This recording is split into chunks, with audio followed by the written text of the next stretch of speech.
Hello guys, চলে আসলাম আর নতুন challenge video বানানোর জন্য। চলুন আজকে 10 টাকা দেখবো আমরা সারাদিন কি সার্ভাস করে থাকতে পারিনি।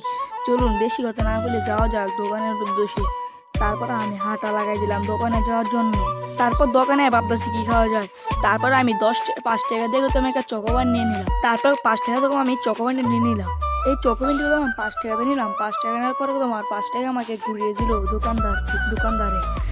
তারপর এই 5 টাকা দেখবো আবার কি খাওয়া যায়। তারপর চলুন বেশি কথা না বলি চকোবিনটি খাওয়া যাক। চলুন চকোবিনটি খাওয়া যাক, বেশি কথা না বলি। চকোবিনটিকে তো আমি খেলাম, এটাকে তো আমি এক চুটকিতে খেয়ে ফেললাম। এটা তো তার মধ্যে 2-3টে আসছিল চকোবিন ভিতরে।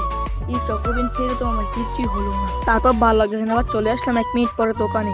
1 মিনিট পরে আসলে তো আমি আবার একটা ভাবদাসি কি নেওয়া যায়। তারপর ঘুরে ফিরে দেখলাম মামা বিস্কুট খাওয়া যায়। তারপর দেখি একটা মামা বিস্কুট নিয়ে নিলাম। তারপর তো 5 টাকা দিয়ে তো আমি মামা বিস্কুট নিয়ে নিলাম। তারপর তো 5 টাকা তো আমার দোকানদারকে দিয়ে দিলাম। তারপর চলুন বেশি কথা না বলে মামা বিস্কুট খাওয়া যায়। তারপর তো আমার মামা বিস্কুট খাওয়ার ঠিক আমি শেষ হয়ে গেল। এই মামা বিস্কুটটি খুব অসাধারণ ছিল, যেটা আপনাদের বুঝাতে পারবো না। আমার ভিডিও যদি ভালো হয় সবাই লাইক এবং সাবস্ক্রাইব করে দিয়ে আমার চ্যানেল সুন্দর ভিডিও পেতে সেটা